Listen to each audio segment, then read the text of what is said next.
हाय दोस्तों, मैं अधिवक्ता संदीप मिश्रा। आज आपको बताएंगे कि एफआईआर क्या है और इसके मतलब क्या है। एफआईआर को जब तक आप विशेष रूप से जान नहीं जाएंगे तब तक आपको लगेगा कि एफआईआर हो गया तो हमारे ऊपर मुकदमा पंजीकृत हो गया, आप डरेंगे। तो डरने की ऐसी कोई बात नहीं। एफआईआर का मतलब क्या होता है आज मैं आपको बताने वाला हूँ। एफआईआर का जो मतलब है उसको कहते हैं फर्स्ट इंफॉर्मेशन रिपोर्ट, यानी कि प्रथम सूचना रिपोर्ट।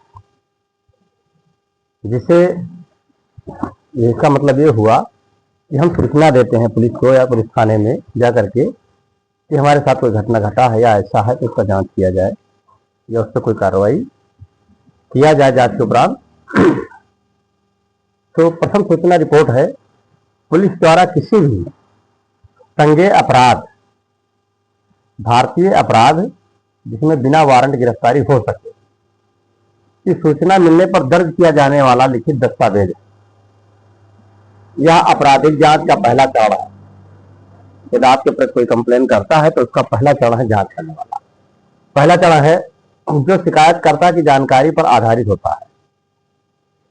जो शिकायत करने जाएगा कि हमें इन्होंने मारा है, पीटा है, गाली दिया है या बदतमीजी किया है हमारे साथ, तो उसकी जानकारी पुलिस को होती है कि इस बंदे ने इस आदमी के साथ ऐसा व्यवहार किया है। लेकिन ये विषय क्या है कि उसकी शिकायत पर वो आपका जांच करेंगे कि क्या ये सत्य है, जो ये बोल रहा है या जो इसने लिख के दिया है वो सत्य है या नहीं है।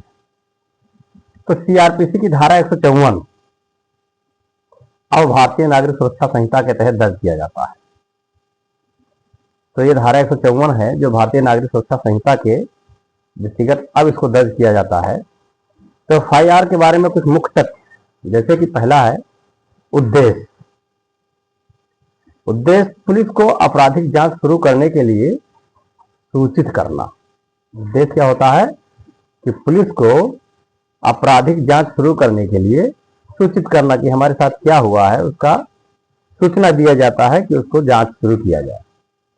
कौन करा सकता है, बात यह आ रही है कि अब इसका जांच कौन करवा सकता है। तो पीड़ित, जो पीड़ित हो, जिसे मारा गया हो, पीटा गया हो, जिसका घर जमीन कुछ भी हड़पा गया हो, तो जो पीड़ित हो, प्रत्यक्षदर्शी या अपराध की जानकारी रखने वाला कोई भी व्यक्ति, जो अपराध की जानकारी रखता हो, जिसे साक्ष्य कहते हैं, देखा हो किसी ने, वो भी शिकायत कर सकता हो।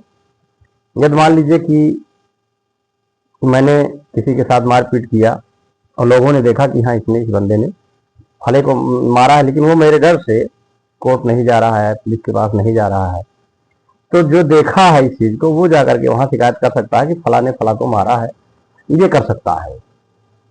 प्रक्रिया क्या है, इसे मौखिक या लिखित रूप में थाने में प्रभारी को दिया जा सकता है। यदि आप लिख के दे रहे हैं तो भी माना जाएगा, और यदि आप लिख के नहीं दे रहे हैं, आप बता रहे हैं, जाकर के खड़े हो रहे हैं और इसको मौखिक रूप से भी कह रहे हैं तो भी ये मान्य होगा, ऐसे बताया जा सकता है। तो इसे मौखिक या लिखित रूप में थाने में प्रभारी को दिया जा सकता है, जिसे पुलिस नोट करती है और शिकायतकर्ता के हस्ताक्षर लेती है। पुलिस इसको अपने रिकॉर्ड में नोट करती है, फिर आपका दस्तखत लेगी, साइन लेगी उस पर, और फिर उसका जांच जो है करेगी। और शून्य एफआईआर यानी जीरो किसी भी नजदीकी पुलिस स्टेशन में दर्ज की जा सकती है। ऐसा नहीं है कि आप जिस जहां से आ रहे हैं वही दर्ज करवा सकते हैं।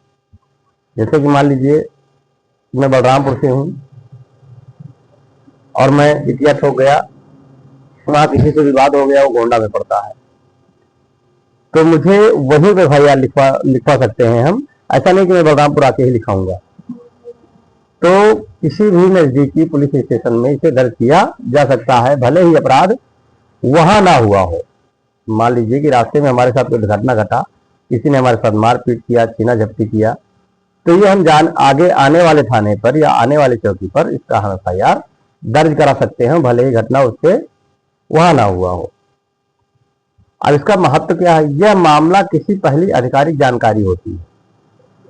ये मामले की पहली आधिकारिक जानकारी होती है, जो कि हम किसी अधिकारी को बताते हैं, पहली जानकारी होती है उनके लिए, लेकिन यह अपराध का अंतिम सबूत नहीं है।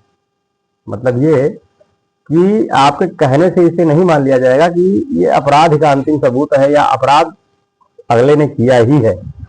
ये सत्य नहीं होता है कि अगले ने अपराध किया है, आपने कह दिया तो उसका अपराध मान्य हो जाएगा, ऐसा नहीं है। पुलिस उसका जांच करेगी, अध्ययन करेगी कि तथ्य क्या है, सत्यता क्या है इसमें, उसके बाद में जो भी होगा वो निर्णय लेते हैं। फिर आगे क्या करते हैं, मुकदमा पंजीकृत करते हैं, बुलाते हैं। तो शिकायत दर्ज कराने के बाद पुलिस को उस मामले की जांच करनी होती है। शिकायत जब आप कर देंगे तो पुलिस उसकी जांच करेगी, निष्पक्ष जांच करेगी, फिर देखेगी कि इसमें है क्या मामला। उसके बाद शिकायतकर्ता को एफआईआर की एक प्रति, मतलब एक कॉपी एफआईआर की मुफ्त में पाने का अधिकार है। जो आपने एफआईआर लिखवाया है उसकी एक कॉपी, आपको डुप्लीकेट कॉपी लेने का अधिकार है। आप उस थाने से इसे ले सकते हैं। जबकि प्रथम सूचना रिपोर्ट एफआईआर लिखित दस्तावेज है जो पुलिस द्वारा तब तैयार की जाती है जब उसे किसी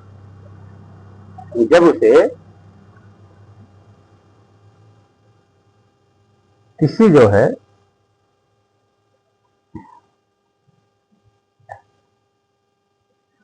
संज्ञेय अपराध के बारे में सूचना प्राप्त होती है।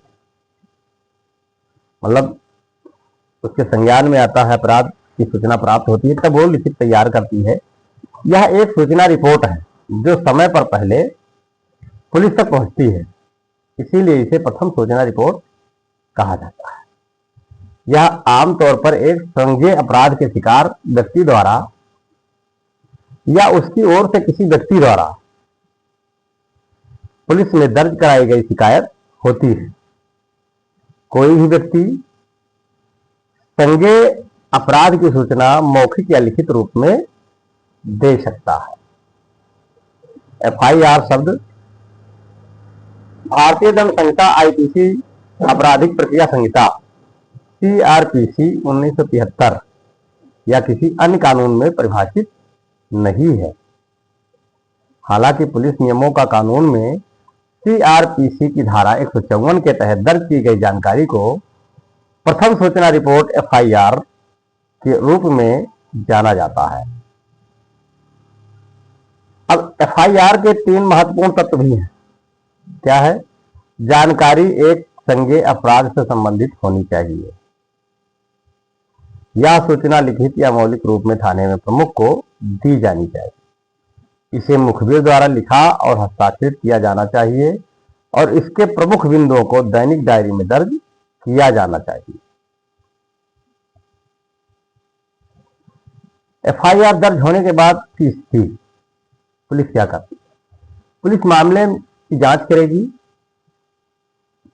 और गवाहों के बयान या अन्य वैज्ञानिक सामग्री के रूप में साक्ष्य एकत्रित करेगी। पुलिस कानून के अनुसार कथित व्यक्तियों को गिरफ्तार कर सकती है, लेकिन जब साक्ष्य इसके खिलाफ होंगे तब। यदि शिकायतकर्ता के आरोपों की पुष्टि करने के लिए पर्याप्त सबूत हैं तो आरोप पत्र दाखिल किया जाएगा, अन्यथा सबूत न मिलने का उल्लेख करते हुए एक अंतिम रिपोर्ट अदालत में प्रस्तुत की जाएगी। यदि यह पाया जाता है कि कोई अपराध नहीं किया गया है तो रद्दीकरण रिपोर्ट दर्ज की जाएगी। हालांकि अगर अदालत जांच रिपोर्ट से सहमत नहीं है तो वह आगे की जांच का आदेश दे सकती है। अब आती है स्थिति कि एफआईआर दर्ज करने से इनकार किए जाने की स्थिति में आप क्या करेंगे? एफआईआर दर्ज न करने की स्थिति में आप क्या करेंगे? तो सीआरपीसी की धारा 154(3) के तहत यदि कोई व्यक्ति किसी थाने से के प्रभारी अधिकारी की ओर से प्राथमिकी दर्ज कराने से इनकार किए जाने की व्यक्ति है तो वह संबंधित पुलिस अधीक्षक डीसीपी को शिकायत भेज सकता है। यदि पुलिस अधीक्षक डीसीपी इस बात से संतुष्ट है कि इस तरह की जानकारी से संज्ञेय अपराध का खुलासा होता है तो वह मामले की जांच करेगा या किसी अधीनस्थ पुलिस अधिकारी को जांच का निर्देश देगा। यदि प्राथमिक दर्ज नहीं की जाती है तो पीड़ित व्यक्ति संबंधित न्यायालय के समक्ष सीआरपीसी की धारा 156(3) के तहत शिकायत दर्ज कर सकता है और यदि न्यायालय इस बात से संतुष्ट है कि शिकायत में संज्ञेय अपराध शामिल है तो वह पुलिस को प्राथमिक दर्ज करने का अधिकार व कार्रवाई करने का निर्देश दे सकता है। अब 0 FIR का अर्थ, जब एक पुलिस स्टेशन को किसी अन्य पुलिस स्टेशन के अधिकार क्षेत्र से किए गए कथित अपराध के विषय में शिकायत प्राप्त होती है तो यह एक प्राथमिक दर्ज करता है और फिर आगे का जांच के लिए उसे संबंधित पुलिस स्टेशन में स्थानांतरित कर देता है। जिस क्षेत्र में आता है उसे FIR लिखने के बाद वो भेज देता है, स्थानांतरित कर देता है कि अब इसकी जांच आप लोग कीजिए। इसी प्रकार की प्राथमिकी को 0 FIR कहा जाता है। मतलब कि FIR तो आपने दर्ज कर लिया लेकिन कार्रवाई आपने कुछ नहीं की, जीरो है सब कुछ। कार्रवाई के नाम पर आपके यहाँ से सब कुछ जीरो है, क्योंकि आपने FIR तो दर्ज किया लेकिन उस क्षेत्र में आने वाले थाने या पुलिस चौकी को आपने उसको ट्रांसफर कर दिया, तो सारा काम जो है वहां से होगा। लेकिन FIR आपके यहाँ दर्ज हुआ तो उसको क्या कहते हैं, 0 FIR का। तो संज्ञेय अपराध और गैर संज्ञेय अपराध। संज्ञेय अपराध वह अपराध है जिसमें पुलिस किसी व्यक्ति को बिना वारंट के गिरफ्तार कर सकती है, जैसे कि मर्डर या बलात्कार। इन सब धाराओं में जहां किसी के प्राण या जान का जो है क्षति हुआ हो, ये संज्ञेय अपराध हैं। और पुलिस स्वयं एक संज्ञेय मामले में जांच शुरू करने के लिए अधिकृत है। बिना किसी के FIR के भी पुलिस इसकी जांच कर सकती है और ऐसा करने के लिए न्यायालय से किसी आदेश की आवश्यकता नहीं होती है। अगर ऐसा कोई घटना या कृत्य घटा है तो पुलिस स्वयं उसमें एक्टिव और सहभागिता कर सकती है। गैर संज्ञेय अपराध। गैर संज्ञेय अपराध एक ऐसा अपराध है जिसमें किसी पुलिस अधिकारी को बिना वारंट के गिरफ्तार करने का अधिकार नहीं है। न्यायालय की अनुमति के बिना पुलिस अपराध की जांच नहीं कर सकती। अब न्यायालय इसमें जब कहेगा कि हाँ इसका जांच किया जाए तो वो करेगा, अन्यथा वो नहीं कर सकता। गैर संज्ञेय अपराधों के मामले में सीआरपीसी की धारा 155 के तहत FIR दर्ज की जाती है। शिकायतकर्ता आदेश के लिए न्यायालय का सहारा ले सकता है। उसके बाद न्यायालय पुलिस को शिकायतकर्ता की शिकायत पर जांच का निर्देश दे सकता है। अब शिकायतकर्ता और FIR में अंतर।